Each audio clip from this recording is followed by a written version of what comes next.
And our final guest is Rory Spannenberg. And Rory and I worked together, so it must be 20 years ago or something, in the industry as kids.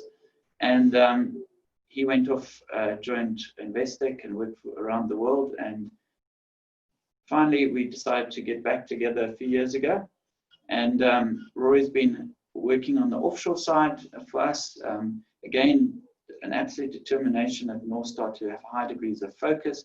And we've been running offshore funds for a number of years, been involved in offshore kind of stock picking since like 2007, and really wanted to introduce that competency in a big way and drive it at Northstar. So the offshore fund, a lot of our clients are in our offshore funds. We know they've done really well. Offshore's done a lot better than South Africa, but we've done very well in the offshore space relative to competitors again. Our Global Flexible Fund was up for a Raging Bull Award this year, and we're very proud of the performance, and we're proud of the way we manage it as well with a quality kind of bias. So Rory, if we take a step back, long before COVID, what interests me is our asset allocation framework and the high degree of equity exposure we had 2 years ago, 2.5 years ago, 87% of the fund. Then we lead into COVID and we're just above 50. And that's quite a dramatic move in equity exposure over a period of time. Let's just discuss that because it really worked. Right. So, I mean, the departure point is that we approach managing the fund with an equity-centric mindset, and to the extent that we can find attractively valued, good quality businesses, we would like to have high exposure in the fund to them. But the mandate really allows us the flexibility to moderate the risk tolerance in the fund. And we do that entirely on a bottom-up basis, based on our intrinsic value discount that we observe from our buy list. So that means that as we find equities more attractive, we can increase the equity exposure within the fund, and vice versa, reduce it as we find less attractively valued companies to buy. Mindful also of a suitable level of diversification within the fund. So 2 years ago, equities were offering huge potential returns. We were very exposed to them. And that return profile diminished over time, and slowly we watered the equity weighting down, is effectively what you're saying. Then leading into COVID, what was the weighting of the fund in equities just pre-COVID? Well, going back a little more than 2 years, we were, the equity weighting was closer to 90%. We've consistently reduced that as markets have moved higher. 2019 was a very good year for global equity markets, and the fund's own underlying equity component delivered a return of around 35% in dollars. So by virtue of that fact alone, there was less value apparent. And coming into January, we reduced the equity exposure December to Jan from upper 60s to lower 60s, and ultimately by the end of January we were well below 60% exposed to the equity market, purely a function of the value opportunity. So COVID in some sense helped us a lot from that perspective, being underweight compared to a lot of other people out there, but it's not nice going through an event like that. But then what did we do in the fund during COVID? Yeah, so our initial reaction, being guided by our sort of valuation signals, was to actually increase the equity exposure. But we took a more cautious approach. Clearly it was a very uncertain environment, and the flexibility that we have within the mandate also allowed us effectively to step out of the way, because you had a period from, I think it was 19th of February to early mid-March where the market was really quite indiscriminate, and we understood that the risks were such that it was a mass liquidation, and we were able to cut the equity exposure in the fund to around 46 or 7%, and set about reasserting or confirming the valuations on our buy list, because clearly we had to understand how the environment had changed. The scenario work that we do around valuation and also fundamental risk also meant that we had an understanding of the sensitivity of companies, both economically in terms of their fundamentals, as well as the valuation to various potential outcomes. We didn't anticipate a global pandemic, but we understood the inherent sensitivity within those companies. And then very quickly we were able to re-establish equity weights as our buy list intrinsic value discounts, both reflected the opportunity as well as our own conviction levels. It means that we were quite quickly back at a point where we had above 60% of the fund exposed to the equity market again. So we participated in the subsequent recovery. Excellent. So just for our viewers' sake, practically what we did during COVID is we left the office about 10 days before the official kind of lockdown. We created a Northstar lockdown ourselves. We turned our business into a virtual business, so we are up to date from a technology perspective. And every second day, we met with our analysts online, and we re-looked at every single company we owned through the COVID process and rebuilt their models, made sure that we understood what their potential earnings could be, which we had to kind of estimate ourselves based on COVID, because that gives a different valuation for every company. COVID was a big event with big impacts on companies. We had to try and understand what those would be. So daily, we ground through our entire buy list, Rory on the offshore side, us on the local side, and recreated the buy list as potential returns, and then used those potential returns to deploy capital back into the market, which is the wise way to do it rather than just the thumb stuck kind of mentality. All right, so Rory, coming out of COVID, so we know what you did during COVID, very similar to the rest of us. So we bought the good businesses that were undervalued.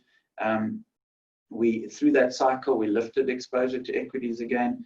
How do you feel about the fund now? What kind of potential returns can our clients expect out of the fund?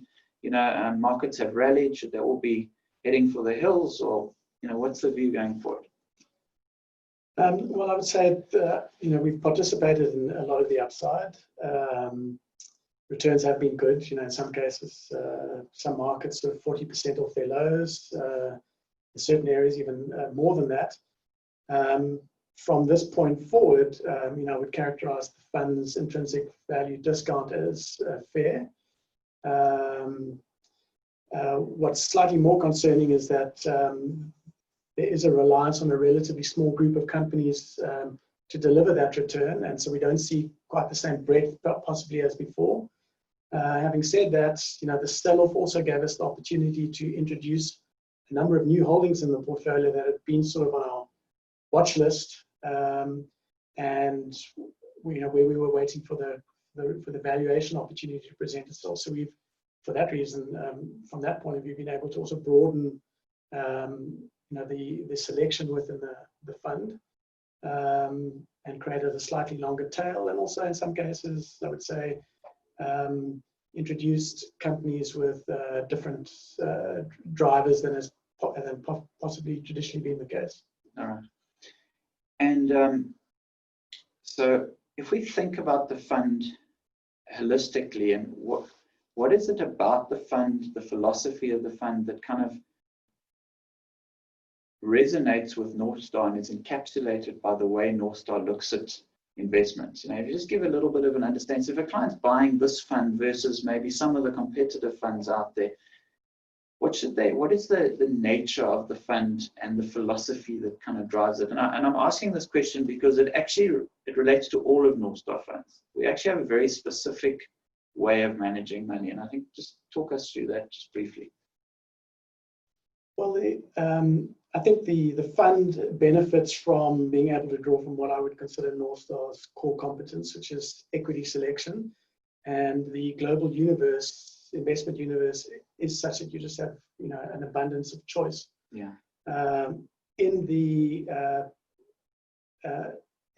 sort of competitively advantaged arena where we tend to find our best investment opportunities. So I think it plays to Northstar's research and fundamental analysis skill, as well as the valuation discipline that exists within the business, both from a stock selection point of view, but also in the flexible fund, the asset allocation nature. So we tend to be quite good at the asset allocation work. We buy good businesses with strong kind of tailwinds in their favor. We're not into like the deep value kind of space. That's not where we operate. So you tend to get a higher quality kind of portfolio. And clients need to know that the environment must be suited to higher quality businesses for us to do well. And where we'll struggle is through periods when the markets excessively buoyant, chasing probably lower quality kind of businesses. Would you say that's true? Correct. And so part of the recovery that you've seen over the last 3 months has been led by more cyclically exposed companies, as you would expect in a reflationary environment. And for that reason, we've sort of lagged the market slightly. But I think a key feature of our performance profile has been that we have tended to participate in most of the upside, but significantly less of the downside. That speaks both to the nature of the businesses that we own, but also sort of inherent conservatism in our approach. And we understand exactly what we are. DNA is quality businesses, understanding what they're all about and relying on them to deliver over time for clients rather than a quick buck through a cycle that might have pushed some value stocks up for 3 or 4 months. This is not really what we're about. Yeah, I mean, I would say that Northstar as a sort of investment team is very focused on fundamentals. And in the offshore space, you just have a very rich universe of companies that exhibit the kind of fundamentals that we value.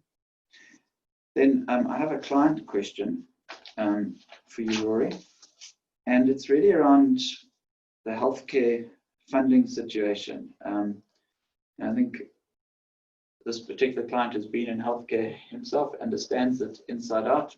A lot of money has gone into trying to find a vaccine. There seem to be fewer non-COVID claims on the system at the moment. A lot of cash has gone in, funding of the system. And the concern is probably not dissimilar to question 1 to Marco is, what's the cost to the whole economy of this, and what's the danger to the healthcare system that later on we get the traditional kind of request of that system of people making claims and that, and then you've already had the COVID kind of shock to the system. What are you picking up in terms of global? I mean, my assessment of pharma businesses and that, and suddenly they're back in the limelight. But just give us an idea of your sense there. Well, at the sort of in the global sense, at the government level, I mean, the implications are quite clear that there's going to be greater demand on the fiscus ultimately to resolve the problem, or you've already seen that happening. But this is not a question that's unique to COVID. It's actually we're still living with the aftermath of the financial crisis, and many of the same questions, government indebtedness, unorthodox monetary policy, those questions have been around for a long, long time. The very honest answer is that we actually don't know. Yeah. We can factor in what we consider the potential risks to be, and I think again what is unique about Northstar's approach is that we take a scenario approach to everything we do rather than a point estimate. So to some extent, we will factor in the risks that we see potentially from potentially higher inflation, interest rates, normalizing discount rates, etc. So that's baked into our valuation methodology. And then in terms of our approach generally for going company by company, it tends to allow you the luxury of turning that noise off to some extent, and not missing or seeing the wood for the trees. I can speak specifically about global healthcare because we're quite exposed to that sector, particularly in the technology space. And one of the attractions to that sector, is that enabling technology, enabling a reduction of cost on public healthcare systems over time is a key structural growth underpinning to that sector, and that's how we would generally approach what we would perceive as a potential risk. Thanks, Rory. Yeah, that's a valid point. As we're looking for companies that have tailwinds through long cycles, and we think that's, healthcare actually there's some areas that definitely have that. Sure. All right, we're coming to the conclusion of our talk, and I think I'll make a few last comments. Northstar's done very well through the cycle, so I'd say we give ourselves very good high points for leading into COVID. I'd give us high points for exiting COVID, for being inside COVID. We bought a lot of risked up the portfolios through COVID. I'd say the trickier time is now that like we're moving, I don't want to say out of COVID, but maybe the worst is over. You know, there's a lot of lower quality businesses rallying. That's not really like the space that we find ourselves in. We feel that our portfolios are very well set through long periods of time through the cycle. And, you know, one has to understand the kind of dynamics in the market that would suit us. So the first 2 phases of COVID, we did superbly. We're not doing poorly now. We just think if COVID continues to be a big drive of cash in the system and a lot of lower quality businesses do rally, that's not really the